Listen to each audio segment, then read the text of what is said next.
We're solving systems of equation once again, but this time using elimination. So, what we want to do when we have a system is we want to solve for both x and y. We need two equations. To do elimination, what we're going to do is we're going to choose a variable that we want to get rid of, and it doesn't matter which one. It could be x or y.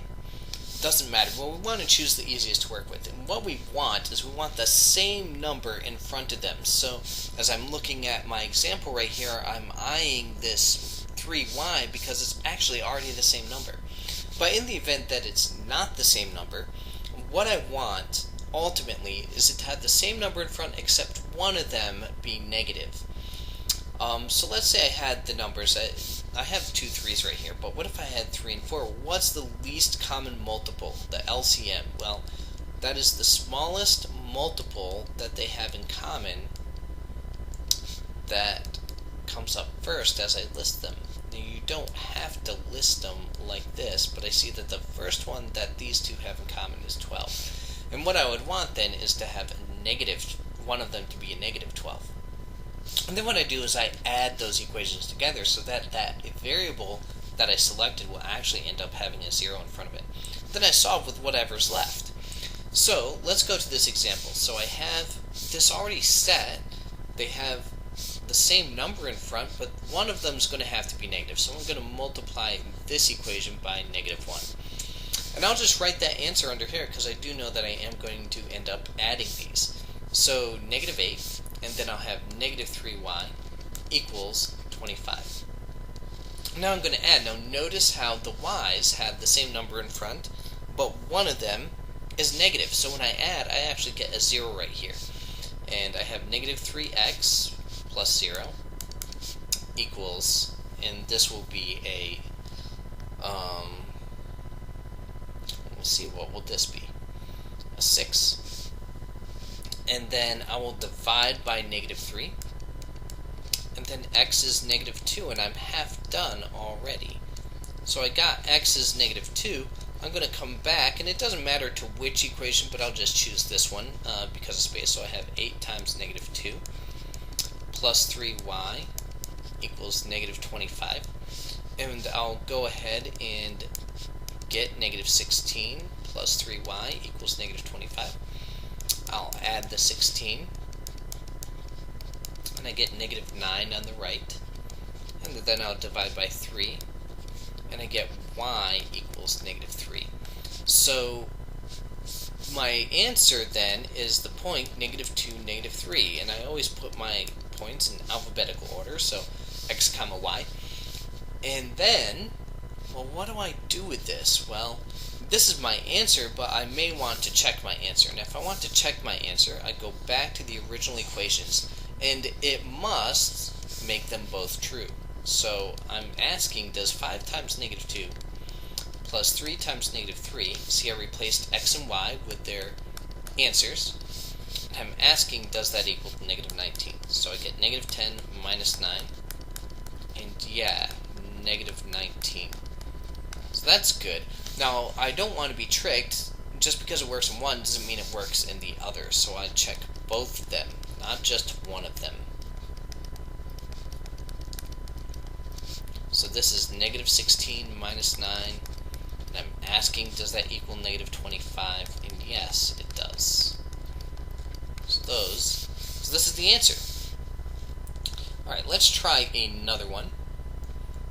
And hopefully there's something for us to see. Okay, I guess that slide was empty. Okay, so right here I have another system of equations, and I'm going to choose a variable to work with. And I'm just going to choose x this time. It doesn't matter which I choose, I'll choose x. So I'm looking at the 15 and the 5, and what is the least common multiple? Well, the least common multiple has to be the bigger number or bigger than the bigger number. So it can't be 5. So multiples of 5, 5, 10, 15. Oh, look, 15. So 15 is the least common multiple. So I need to multiply this second equation by 3.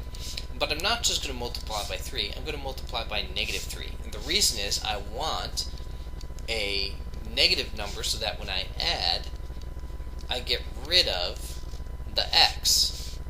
But we're going to see this time something happens. So I did distribute that negative 3 to everything. When I add down, I get a 0, and plus a 0 equals negative 30. I get 0 equals negative 30, and I don't even have a variable anymore, and this isn't even true. That means my system is inconsistent. I have an inconsistent system. And when I have an inconsistent system, I have no solution.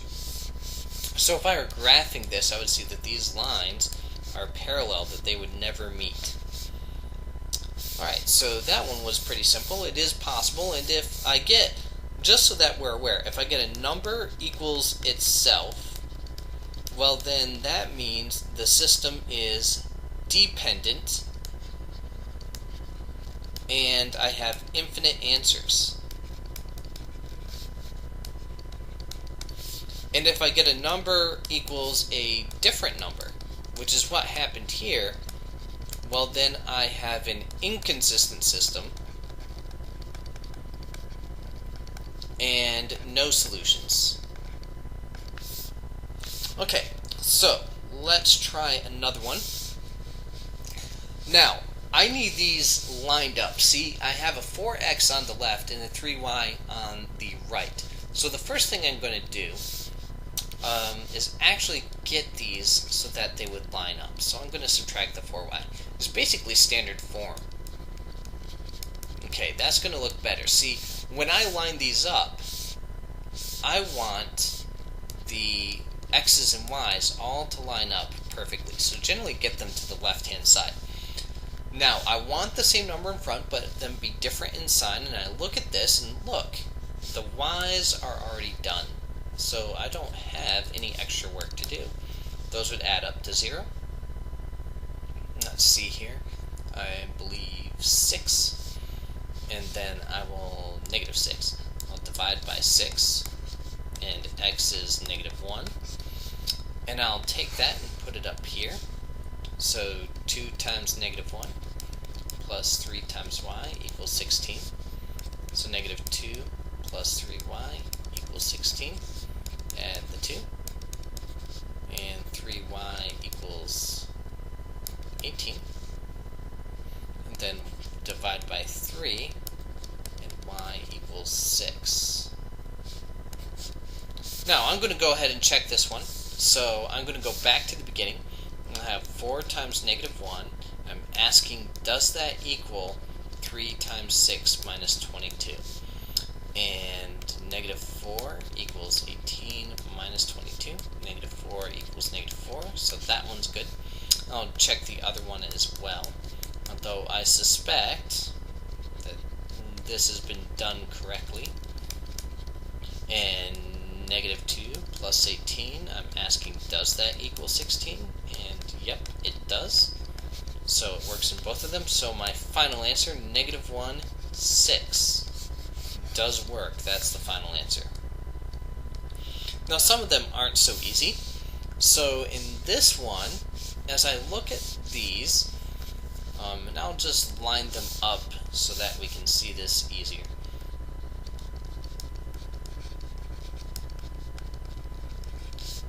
Not so easy to choose which variable I should eliminate or get rid of. Although I think finding the least common multiple for x will be easier than for y. It would be 20 if I did y, but I'll go ahead and do the x. So, what is the least common multiple for 2 and 5? Well, hopefully you see that it is 10. So, I need to multiply this first equation by 5, and that will give me the 10. So I get 10x plus 20y equals 60. In this other equation, sometimes I do have to multiply both of them, and this one I'll multiply by 2.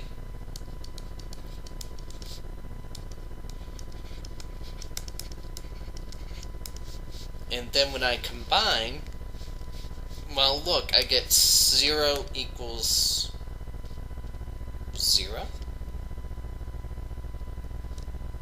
Well, what's that? Well, I have nothing left that's This is the infinite solutions because the system is dependent.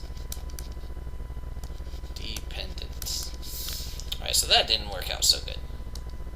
Alright, I do have one more, and I'm going to line these up just to emphasize. So 2x plus 3y equals 6. So I need to emphasize this. When I'm using elimination, I need them to have, I choose a variable, and I need them to have the same number, but